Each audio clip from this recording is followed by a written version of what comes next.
Bom, prosseguindo no estudo de História da Igreja, ainda na página 56, vamos falar agora do item 4, os anabatistas e a Revolução Francesa, item 44, desculpe, página 56 do livro 5, os anabatistas e a Revolução Francesa. Bom, no tópico anterior falamos sobre os anabatistas e a independência dos Estados Unidos, ok? Falei para vocês que como os Estados Unidos determinaram que ninguém poderia ser molestado por sua fé, cristãos anabatistas e judeus já não sofreram mais, tá bom? Os judeus sofriam porque, por exemplo, alguns judeus foram expulsos aqui no Brasil, tá ok? Porque era domínio católico, né? E eles acabaram indo para os Estados Unidos. Diz a história que Nova York foi fundada por 12 judeus que foram expulsos aqui do Brasil. Então, os judeus continuavam sendo perseguidos. Os judeus que não conseguiram sair da Europa católica, eles continuaram sendo perseguidos e obrigados a seguir o rito católico e serem chamados de cristãos novos e serem batizados. E é interessante, a Revolução Francesa, essa ação da maçonaria também vai salvar os judeus, né? Porque a Revolução Francesa, ela vai se desenvolver por conta de Napoleão, porque ele vai sair conquistando a Europa. Ele só não conquista a Inglaterra e a Rússia, mas a Europa ele conquista, até a Itália, tudo. Então, onde Napoleão conquistava, o que ele levava? O ideal da Revolução Francesa. E nesse caso, então, a perseguição vai diminuir ainda mais na Europa, ok? Até os países católicos serão afetados. Nós sabemos que nesse período até a família real portuguesa teve que fugir para o Brasil porque Napoleão estava conquistando tudo, né?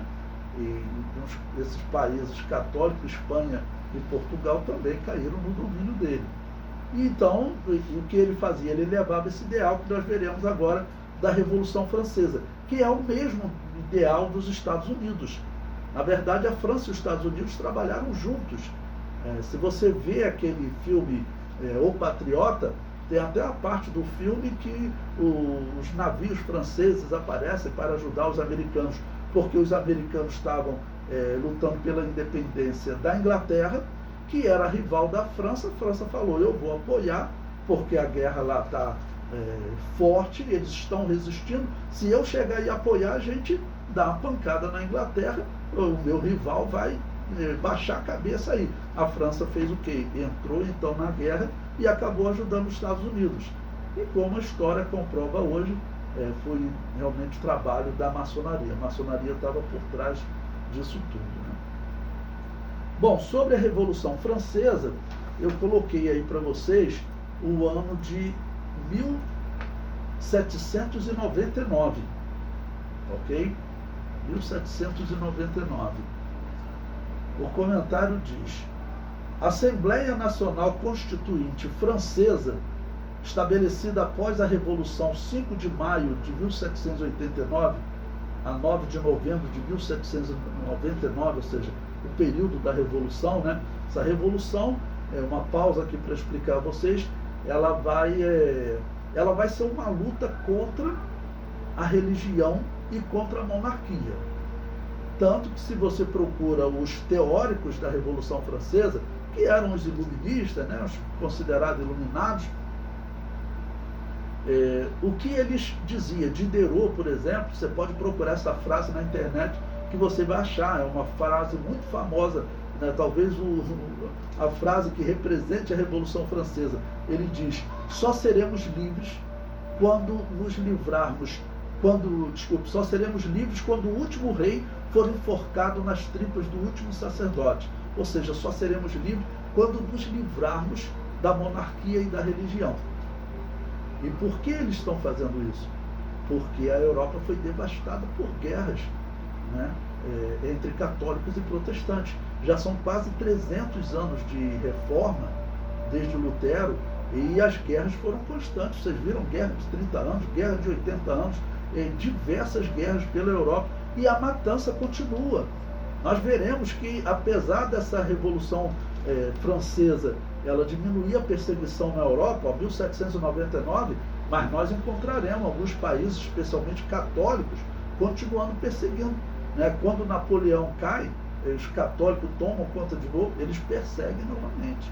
Tá bom? Então a ira deles, vocês podem pesquisar na história e vocês vão ver. Os filósofos estavam escrevendo aberrações contra os cristãos. Tá bom? Escrevendo livros, e filósofos como Rousseau, que escreveu exatamente o livro Por que Não Sou Cristão, né? Que ele fala que os cristãos é a pior coisa que aconteceu. Né? Mas por que ele fala isso? Ele fala isso porque ele olha para essas guerras de católicos e protestantes e, além das guerras entre eles, o matar outras pessoas. O ser humano normal, ele não tolera isso. Os católicos e protestantes, como eu disse, nas bruxas de Salem, você enforcar uma pessoa de bem, enforcar já é horrível. Enforcar uma pessoa de bem, um pastor da igreja, na história que eu contei para vocês, o povo protestou, vocês vão matar o pastor, nós conhecemos ele. Mas mesmo assim o protestante matou. Então aquilo era algo que fazia mal para o cidadão normal.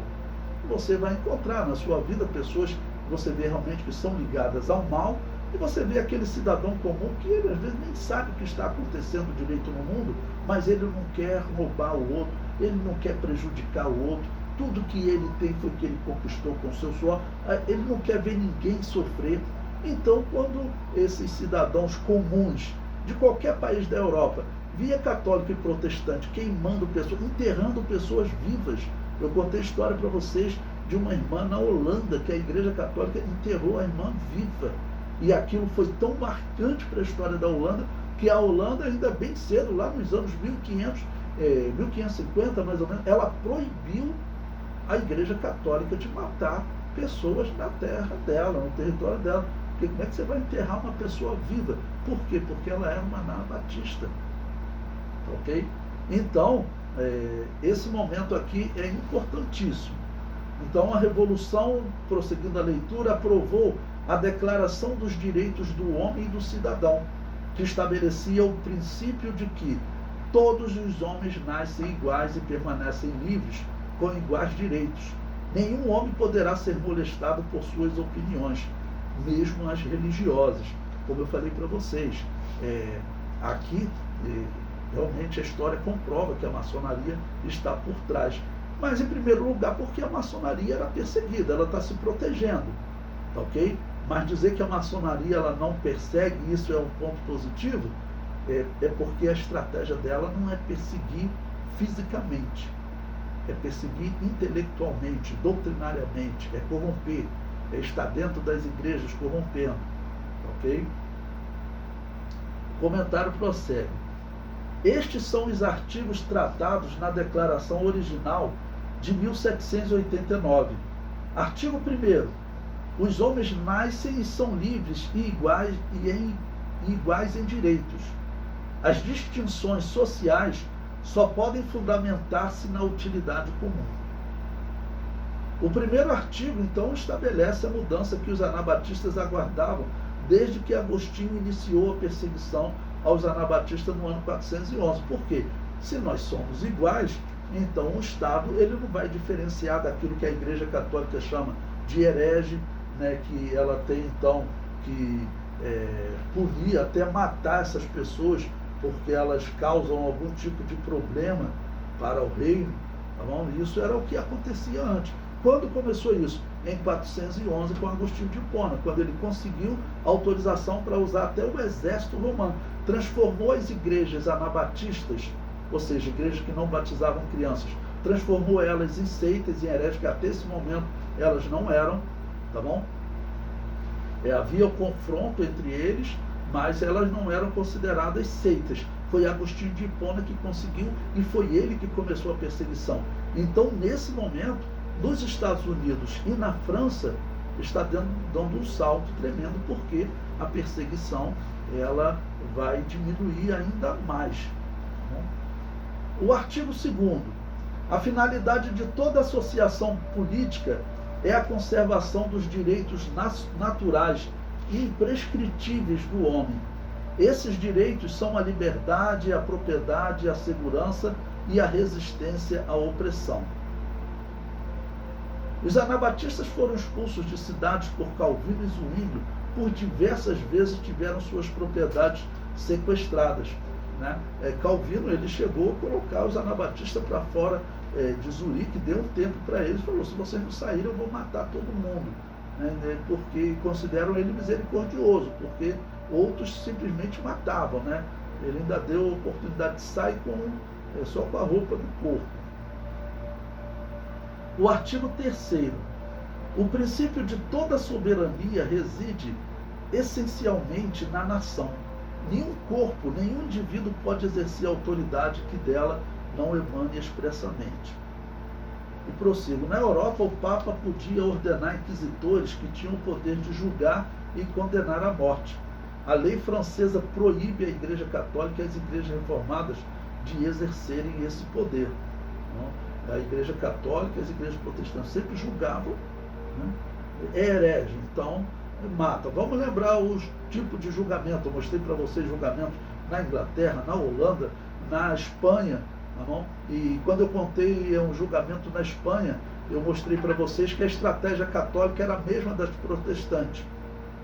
Nas bruxas de Salem, o que os protestantes faziam? Eles pegavam as pessoas: olha, se você confessar que você adora o demônio, eu te solto. Vocês podem ler o livro da história, que tem até a principal moça, que era uma escrava, que foi acusada. Ele falou: eu vou ter que te matar, a não ser que você confesse que você adora o demônio. O que a garota fez? Ela falou: então também eu digo que eu adoro o demônio. Bom, quando ela falou isso, aí o inquisitor protestante falou: tá vendo? Tem adorador de demônio aqui, tem mais. Aí, quer dizer, e aí foi para um, para outro, aí os indivíduos disfarçavam: não, tudo bem, eu sou adorador de demônio, e soltava. Até que eles capturaram cristãos anabatistas. Eu contei para vocês o nome do pastor, tudo. Você acha que esse pastor iria falar que é adorador do demônio só para ser solto? Olha a armadilha de Satanás, entendeu? O pastor preferiu morrer. Ele não iria confessar que ele era adorador do demônio, porque quem confessava era solto. E a história também que eu contei para vocês na Espanha, que eu dei destaque, onde judeus e cristãos anabatistas foram levados para o lugar de morte, como um grande espetáculo. Era um tribunal que era feito em praça pública, com os anabatistas normalmente chegando apanhando, com às vezes aparelhos que eles colocavam na boca para a pessoa não conseguir falar, não? Eles chamavam de forquilha do herege, que prendia embaixo do queixo da pessoa, não? Mas se a pessoa confessasse que ela adorava o demônio, eles soltavam. Durante a tortura, disse que teve cristão que morreu. Na tortura, para eles poderem confessar. Teve cristão que morreu durante a tortura. Outros não morreram na tortura, acabaram sendo queimados. Mas a estratégia era a mesma. Era dizer que o anabatista era adorador do demônio. Porque se fizesse isso, é claro que iria afetar a vida do irmão para o resto da vida dele. Mesmo sabendo que Deus perdoa, não? Mas o trabalho missionário que ele ia fazer naquela região: vou sair pregando o evangelho, como os anabatistas faziam. Não, mas eu te conheço, eu te vi lá um dia confessando que você adorava o demônio, né? Não, mas falei aquilo só para ser solto, né? Então aquilo, é claro que afetava o ministério do homem de Deus, né? E o cristão de verdade não vai falar isso. Então o que acontecia? Eles morriam. Bom, o comentário prossegue. O artigo 4º agora. A liberdade consiste em poder fazer tudo que não prejudique o próximo. Assim, o exercício dos direitos naturais de cada homem não tem por limite senão aqueles que asseguram aos outros membros da sociedade o gozo dos mesmos direitos. Estes limites apenas podem ser determinados pela lei, né? Ou seja, a lei religiosa não pode julgar mais. Todos aqueles julgamentos que aconteciam na Europa, então não vão mais poder acontecer. Interessante, isso acontece na França. Por que isso é importante? Lembre-se, nós estamos aqui em 1799, 1800, para ficar mais fácil para você calcular. Volte 600 anos na história.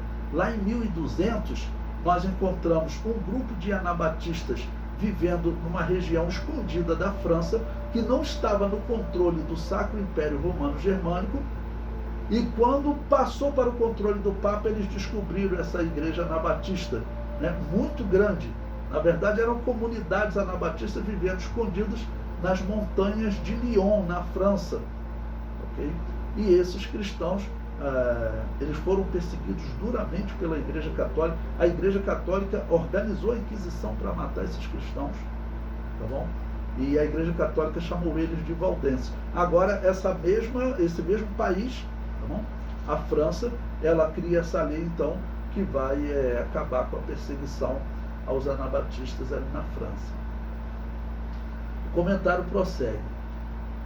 Como os anabatistas passam a gozar dos mesmos direitos, não poderiam ser perseguidos por negar-se a entregar os seus filhos para serem batizados, e também por rebatizarem adultos, botei entre aspas, porque os católicos e protestantes chamavam de rebatismo.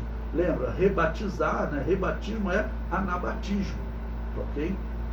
E por rebatizarem adultos que haviam sido batizados quando crianças pelos católicos e reformados. Essa era a principal ira dos protestantes e dos católicos. Os membros da igreja dele, quando chegavam, né, na igreja cristã, nas igrejas anabatistas, eles eram batizados. Aí os católicos e protestantes diziam, olha, vocês estão rebatizando. Então eles diziam, olha, não, aí diziam, vocês estão rebatizando, vocês são anabatistas. O termo anabatista surgiu assim, mas acabou que a melhor maneira de nós identificarmos a igreja na história é chamando ela de anabatista ou de batista. Sendo que o termo batista, ele vai aparecer agora mais próximo de 1600, até 1500 aparece um padre chamando eles, os anabatistas, de batistas, né? Então, por isso eu preferi na história usar o termo anabatista, ok? Então, eles diziam, vocês são rebatizadores, vocês são anabatistas. Aí eles diziam, não, nós não somos rebatizadores, ou seja, nós não somos anabatistas, nós somos batizadores, nós somos batistas. Por isso é que você tem uma grande quantidade de igrejas batistas, algumas que continuam se chamando batistas, tá bom? Mas outras, como a Assembleia de Deus, que na verdade é uma igreja batista, ou seja, uma igreja que batiza adulto. Esse é o significado do termo batista, tá bom? Os batizadores. Eu fui fazendo uma referência às igrejas que batizavam só adultos, dizendo, olha, batismo de recém-nascido não tem valor para Deus. Esse tema continua, hoje está num debate tremendo, porque as Assembleias de Deus estão se aproximando das igrejas protestantes, e na verdade o que nós sempre pregamos é que as igrejas protestantes têm um batismo inválido. O batismo deles não é o batismo cristão, é o batismo da Babilônia apocalíptica. E isso está gerando uma confusão entre nós, né? Bom, o artigo 5º, a lei proíbe, senão as ações nocivas à sociedade. Tudo que não é vedado pela lei não pode ser obstado e ninguém pode ser constrangido a fazer o que ela não ordene. Bom, eu coloquei aí para vocês também, até como um símbolo para vocês poderem olhar, a gravura, né, que foi feita da Revolução Francesa. E nós sabemos que a Revolução Francesa, ela é uma coisa feita pela maçonaria. Tanto que se você olhar nessa gravura, você vai ver um triângulo lá na parte superior e um olho. Ou seja, é um trabalho da maçonaria. E vou repetir o que eu falei para vocês no outro caso, que alguns argumentam. Está vendo como a maçonaria é uma coisa boa? Acabou com a perseguição para vocês, sobre vocês. O que eu respondo? Eu falo, é porque a estratégia da maçonaria não é matar, é corromper doutrinariamente. Ou seja, é outra estratégia. Na verdade, né, o inferno viu que estava chegando um momento que ele não conseguia mais matar os cristãos. Okay? As leis do mundo estão se desenvolvendo, a população não está aceitando mais ver aquelas pessoas serem mortas, por exemplo, cadeira de afogamento. Você amarra uma pessoa na cadeira, aí desce como uma gangorra, afunda ela no lago, deixa lá 30 segundos e tira. Você confessa que é adorador do demônio? Não, bota de novo até a pessoa morrer às vezes. Que coisa horrível. Então foram sendo criadas leis. Os homens que organizaram a Constituição americana e os documentos da Revolução Francesa, eles não eram cristãos, não. Eles não eram cristãos, não. Eles, na verdade, eles tinham, principalmente na Europa, uma aversão ao cristianismo. Estavam sendo escritos diversos livros, os chamados iluministas, criticando o cristianismo de tudo quanto é maneira. Então, está aí a imagem, realmente ela foi feita pela maçonaria. E nós veremos também mais à frente que não é só a Revolução Francesa, não. Por exemplo, o Brasil também nós veremos que ele foi afetado. De onde que vocês acham que vem aquele ordem e progresso da bandeira do Brasil? Aquilo ali vem de uma seita chamada Igreja do Grande Ser. Por quê? Os homens que assinaram a independência, né, a proclamação da República no Brasil, eles eram todos ligados aos franceses, tá bom? E a igreja, né, fundada por Augusto Comte, a Igreja do Grande Ser, você pode procurar a Ordem e Progresso, a Igreja do Grande Ser, você vai ver que essa igreja existe até no Brasil. É uma igreja que não é igreja cristã, tá bom? Bom, abaixo eu coloco aí para vocês o 6º artigo. Reforça o direito igual perante a lei. Sendo assim, os anabatistas não poderiam, por força de lei, ser punidos pela prática do rebatismo, o que ocorria em outros países. Nós veremos que em alguns países, como a Espanha católica, ela vai continuar perseguindo os cristãos até 1830, mais ou menos. Aqui nós estamos próximos de 1800, né? Tá bom? Então a perseguição em alguns países católicos ainda vai durar mais cerca de 30 anos, ou seja, tem cristãos morrendo. Bom, 1830 praticamente acaba essa perseguição católica, né, e protestante. Mas o que vai acontecer lá em 1920, botando em número redondo, ocorre a Revolução Russa e os cristãos da Rússia, por exemplo, começam a sofrer, começam a ser perseguidos. E depois China, Coreia do Norte, né, e os muçulmanos também, revoltados com os cristãos, começam a perseguir as igrejas. Então vai surgir um outro tipo de perseguição. Mas nesse período aqui, o que nós estamos vendo é uma redução da perseguição por conta dessa lei, né?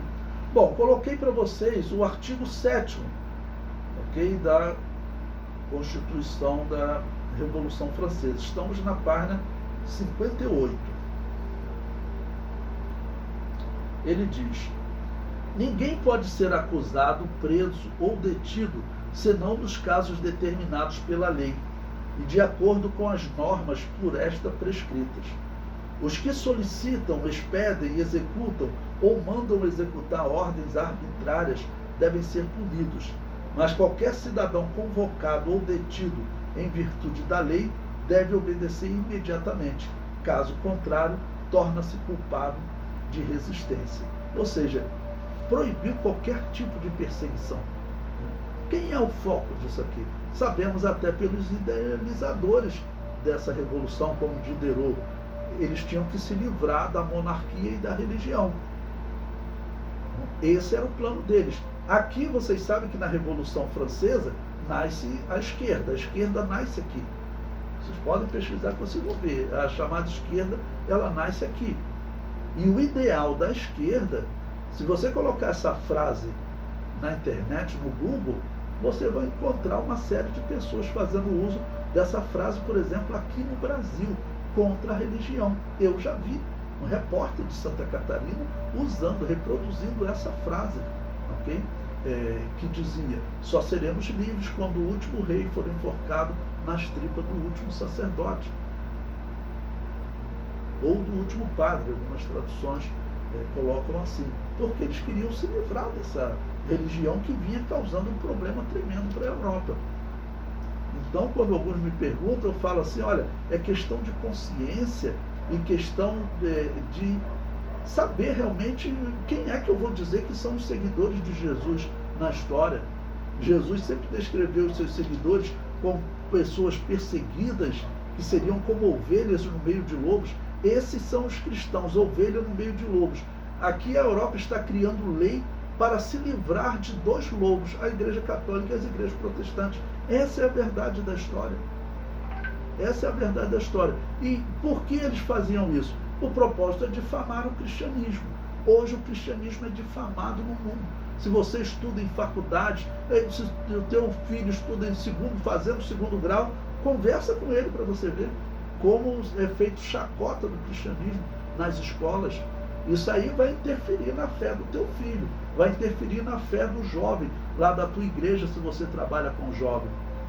Então isso é algo que a igreja tinha que estar ensinando. Tinha que estar ensinando isso para os seus membros, para que eles não caiam nesse erro. Eu me lembro que eu estava numa cidade, me chamaram para dar uma palestra sobre esse assunto, em Quissamã, e tinha uma irmã que ela é professora, né, do ensino médio, e ela, quer dizer, ensinava sempre da maneira como os livros contam, e do jeito que muitas pessoas acreditam que saiu da reforma. Ela via os reformados matando, né, Zwinglio, Lutero, Calvino, Melanchthon, tudo. Ela dizia que ela ficava sem entender. Quando eu expliquei no estudo que na verdade ela não era protestante, ela era anabatista, quando terminou o culto, ela passou por mim e falou assim, estava eu e minha esposa na recepção, aí ela falou assim, poxa, que alívio que você me deu, que eu estava questionando isso, né, por toda a minha vida do que eu conheço de história, porque tudo que me falavam é que eu saí dessa reforma, e quando eu pesquisava, todo mundo estava só matando, ou matando judeu, ou matando anabatista. Lutero mandou matar os judeus, incendiar as sinagogas. Eu falava, gente, que cristianismo é esse? Né? Ela falou, ainda bem que você me falou agora que eu não faço parte, né, desse tipo de religião. Bom, então esse 7º artigo, ele tornou crime perseguir os anabatistas. Se você perseguir alguém, a não ser pela lei, no caso da Constituição agora francesa, você vai estar cometendo crime.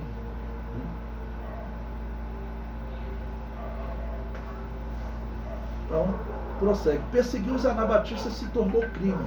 Para os anabatistas que eram afogados ou queimados por rejeitar o batismo de infantes, era o realizar de um sonho, né? Porque agora eles vão poder viver e edificar suas igrejas tranquilamente.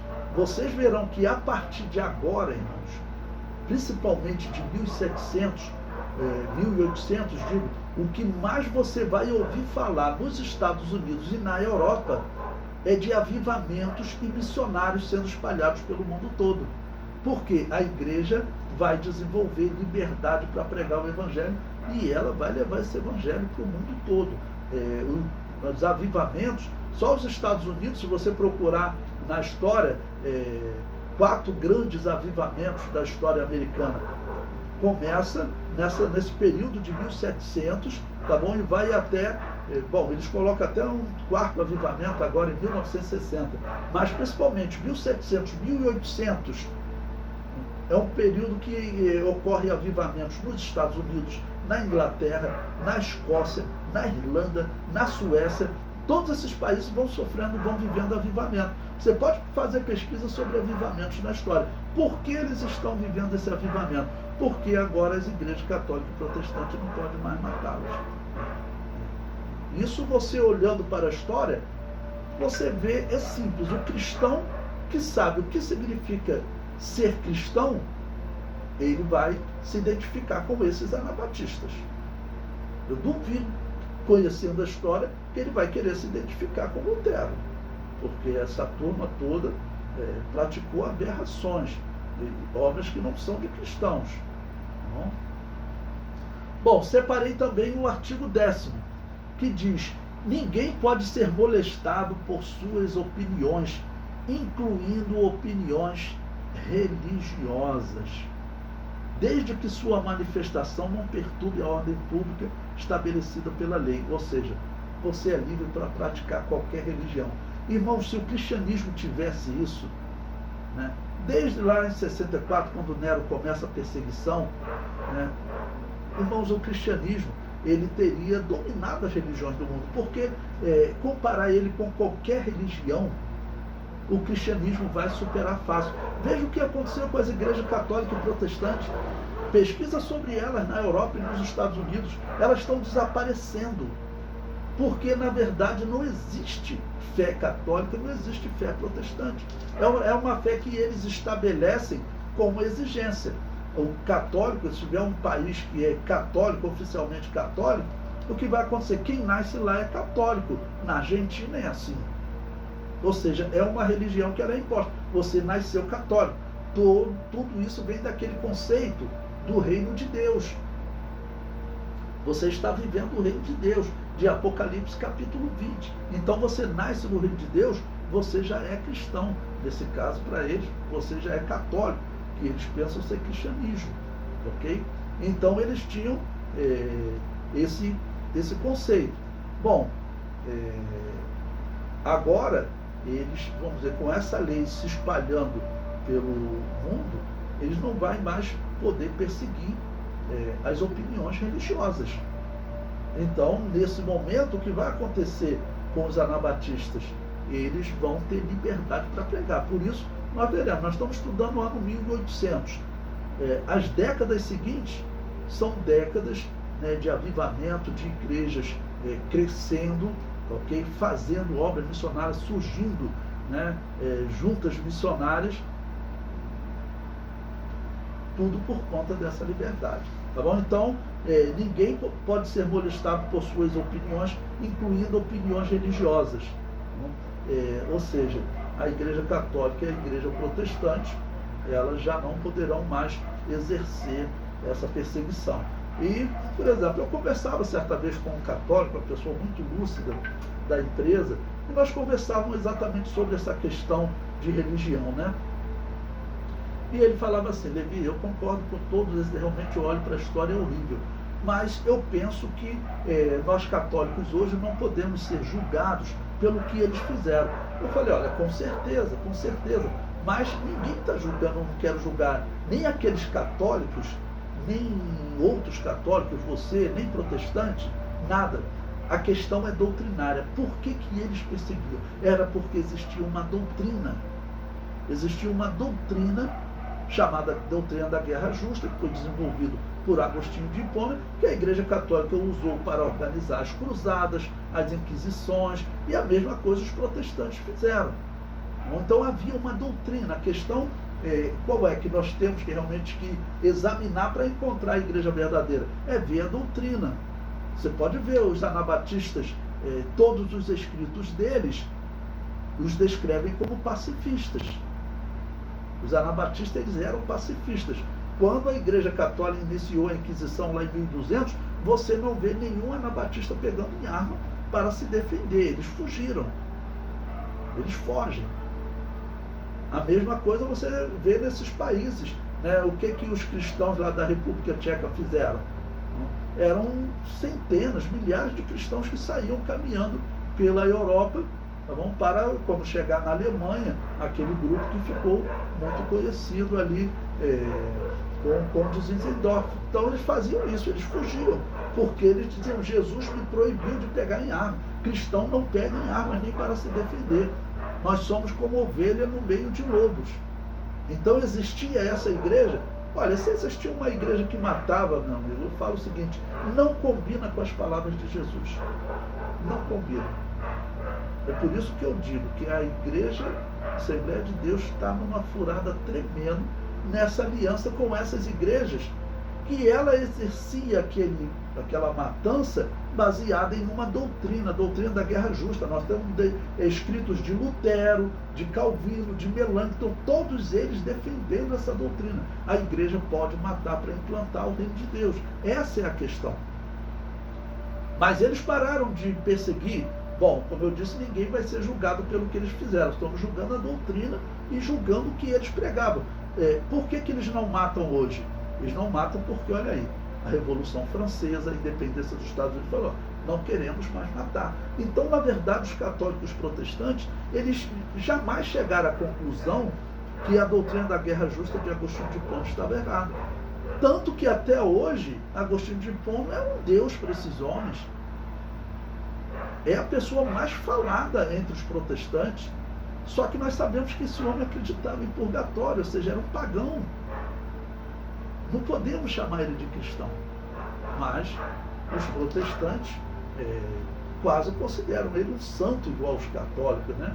Ele é uma referência, ou seja, esse pagão, porque quem cultua os mortos, quem acredita em purgatório é pagão, esse pagão ele é reverenciado pelos protestantes. Isso é inacreditável, né?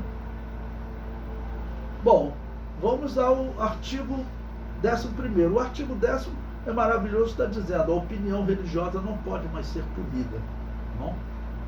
E eu espero que isso, por exemplo, continue de pé no Brasil. Está sendo punido, porque lá na Inglaterra e no Canadá, nós temos ouvido de pastores que são presos, por exemplo, por dizer que a prática do homossexualismo é pecado aos olhos de Deus. Ou seja, está indo contra a lei.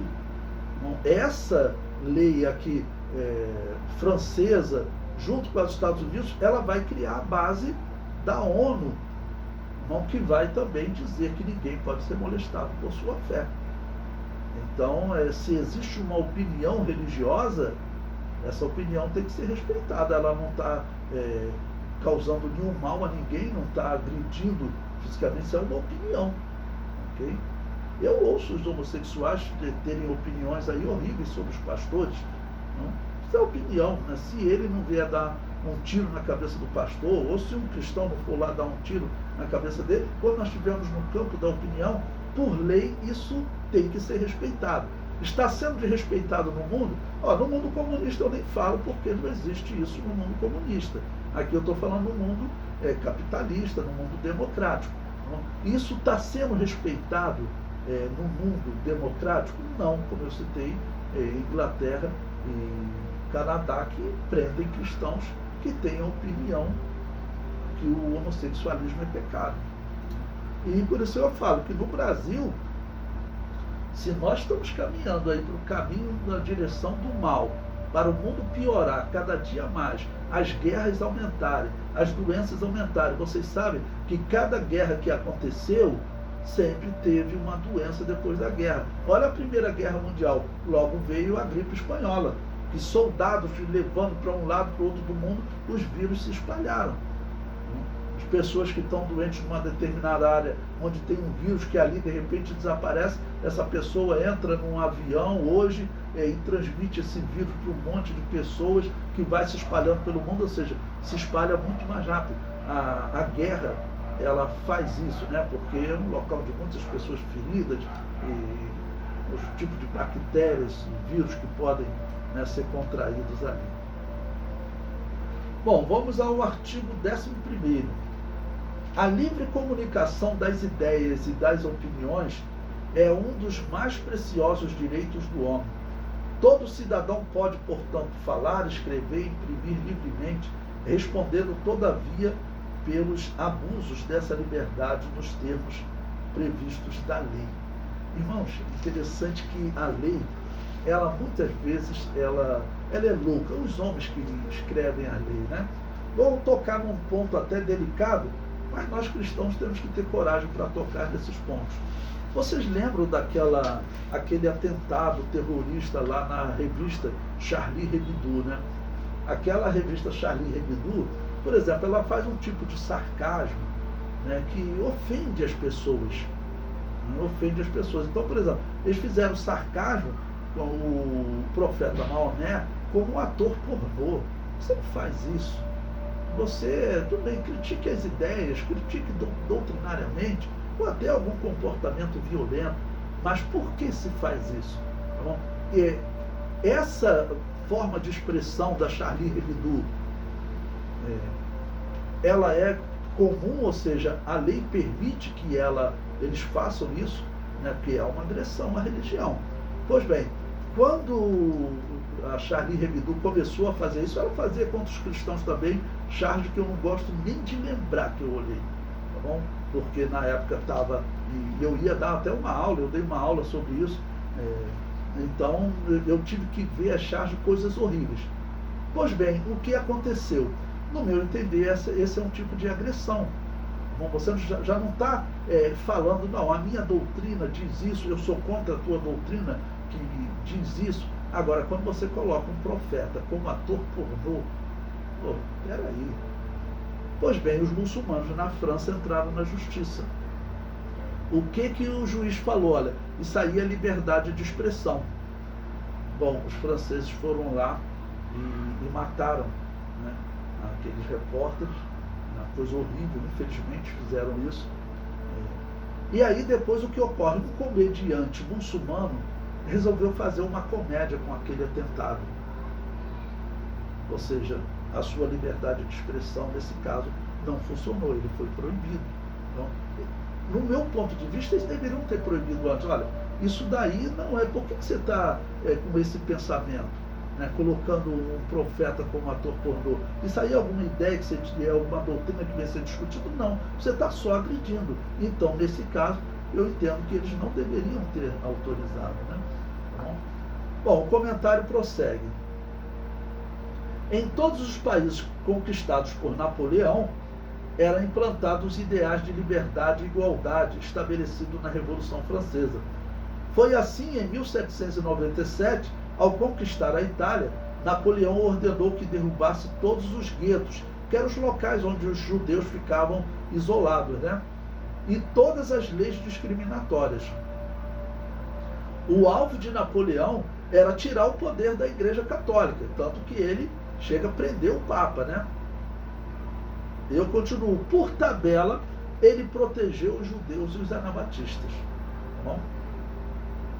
Porque os países que ele foi conquistando, diversos, conquistou até parte da Rússia, né? Conquistou a Europa quase toda. Então, ele levava esse ideal. Então, por algum tempo, alguns países não perseguiram mais. A Espanha vai voltar a perseguir, como eu falei. Mas alguns países, eles não retomam a perseguição. O comentário prossegue. Napoleão, como hábil negociador, havia feito um acordo com o Papa, a fim de rever a situação da Igreja Católica antes da Revolução, porque a Igreja Católica pediu tudo, e agora ela perdeu tudo, e agora ela está querendo os seus bens de volta. Lembra-se, ela perdeu na Inglaterra. O rei Henrique VIII, quando ele cria a sua própria igreja, tudo que era da Igreja Católica passou para ele. E agora também os franceses estão fazendo o mesmo. Sendo que aqui na França, o que vai se desenvolver aqui é um ateísmo que ele vai odiar o cristianismo. Por isso aquela frase, só seremos livres quando o último rei foi enforcado nas tripas do último padre, do último sacerdote. Ou seja, se desenvolve um ateísmo que ele tem um ódio do cristianismo. Por isso que a esquerda que nasce aqui até hoje, ela trabalha contra o cristianismo. Ela pode, durante uma eleição, ela visitar igrejas, né, fazer até o sinal da cruz. Eu me lembro a Dilma, fazendo o sinal da cruz numa igreja católica, ela não sabia se a mão ia para o ombro esquerdo, para o ombro direito. Foi uma coisa terrível, mas ela foi lá fazer. Mas, na verdade, ela não crê em Deus, porque a esquerda, ela segue o ateísmo. Ela segue esse ateísmo que se desenvolve aqui nesse período da França, tá bom? E esse ateísmo nasce por conta de quê? Nasce pelas coisas horríveis que as igrejas católicas e protestantes fizeram na Europa. Por isso é que eu não consigo dizer que eles são cristãos, que aí eu estou difamando o cristianismo. Olha, o ateísmo, irmãos, ele se desenvolve nesse período. Quem é o causador do ateísmo? É a Igreja Católica e as igrejas protestantes. Por que o comunismo odeia o cristianismo e quer controlar as igrejas e não permite que o cristianismo tenha liberdade? Porque eles dizem, vocês cristãos arrasaram com a história e sempre tiveram do lado dos ricos e dos poderosos. Então você tem que ser controlado. Por que o muçulmano odeia o cristão? Porque ele diz, olha, vocês nos atacaram com aquele negócio de guerra santa, então vocês também têm que ser controlados. Ou seja, todo mundo odeia o cristão no mundo, tá bom? Por conta desses maus exemplos da Igreja Católica e Protestante. O comentário prossegue. A Igreja Católica desejava voltar a ser religião oficial do Estado. Eles não vão conseguir, né? Napoleão não aceitou, pois iria contra o ideal francês de igualdade. Mas, se aceita, a perseguição retornaria. Napoleão não era um cristão, mas foi usado por Deus, assim como alguns imperadores do Antigo Testamento acabaram por, entre aspas, obedecer às ordens dos céus, como no exemplo de Ciro, que deu ordem para os israelitas retornarem para a Terra Santa. Nós não sabemos, mas Tudo indica, pelo menos pela história, não há registro de uma mudança na religião de Ciro. Mas alguns perguntam, professor, como explicar que Esdras diz que Iavé é o termo usado lá, no capítulo 1, versículo 1 de Esdras, né? Começa dizendo, o texto de Ciro diz que Iavé me deu ordem para eu construir uma cidade. Ele até usou o nome Iavé, pelo que Esdras diz, provavelmente por instrução de Daniel, ok? Por instrução de Daniel, que teria mostrado a ele o livro do profeta Isaías, que citou o nome dele 100 anos antes. Então, por instrução do profeta Daniel, existe história que conta isso, ok? Ele teria usado o nome Iavé. Provavelmente, não dá para nós termos certeza. Mas isso não é uma conversão, irmãos. Eu trato isso como que aconteceu com Nabucodonosor, que, por exemplo, no capítulo 2, ele está exaltando Daniel e o Deus de Daniel, mas no capítulo 3 ele está lá idolatrando uma imagem. Ou como aconteceu com o general romano Tito, quando ele invade Jerusalém no ano 70 e chega no local do templo, ele não queria destruir o templo. E Flávio Joséfo conta que ele chegou a dizer, quando ele tem que destruir o templo, porque os revoltosos judeus estavam lá dentro, ele diz, eu sei que o Deus que é adorado nesse templo não vai me punir por eu destruí-lo. Isso não é uma conversão, é que eles acreditavam, tudo que dizia que era Deus, eles acreditavam. Tá bom? Tanto se ele tivesse convertido, ele falava, não vou destruir o templo. Mas não era. Era uma fé, toda cidade que eles chegavam, eles reverenciavam Deus daquela cidade. Diz a história que eles faziam sacrifício, e olha, faz um sacrifício a esse Deus da cidade, dizendo para ele que se eu conquistar a cidade, eu vou continuar honrando ele. Isso era normal entre eles, né? Tá bom? O comentário prossegue. Enquanto o governo permitiu que as igrejas católicas e protestantes matassem os anabatistas, eles o fizeram de forma implacável. E os protestantes mais implacáveis. Você pode pesquisar na história, você vai encontrar. A Inquisição protestante é muito pior do que a católica. Mais violenta. Prossegue o comentário. Mas após os anos 1800, a igreja terá liberdade para pregar o evangelho. Infelizmente, alguns países da Europa não adotarão a liberdade da Revolução Francesa, mas em poucas décadas a perseguição terá fim. Nós estamos nos anos 1800, vocês verão, eu coloco datas de países, dos últimos países que foram acabando com a perseguição e com a Inquisição. O comentário prossegue. Profeticamente, se cumpre o Apocalipse quando Jesus diz que colocaria uma porta aberta diante da igreja de Filadélfia. Esta carta a Filadélfia representa a era das missões, que é a era que nós estamos estudando. Vocês podem ver os estudos de história da igreja que fala das 7 cartas, 7 igrejas do Apocalipse, o ensino corrente entre nós, que ali nós temos uma profecia da história, ok? E a igreja de Filadélfia, ela é considerada a igreja das missões, exatamente, por exemplo, pelo que Jesus fala sobre ela aqui nesse momento. Veja, Apocalipse 3:8. E eu sei as tuas obras. Eis que diante de ti pus uma porta aberta, e ninguém a pode fechar. Tendo pouca força, guardaste a minha palavra e não negaste o meu nome. Por quê? Porque a partir desse momento que ela tinha pouca força, porque ela era perseguida por exército, irmãos. O cristão verdadeiro, ele era perseguido por exércitos. Os católicos e protestantes colocavam o exército atrás dos anabatistas. Essa porta que Jesus coloca diante dela é a porta das missões, porque a partir de 1800 o número de missionários vai crescer no mundo. Você não vai encontrar missionário católico protestante.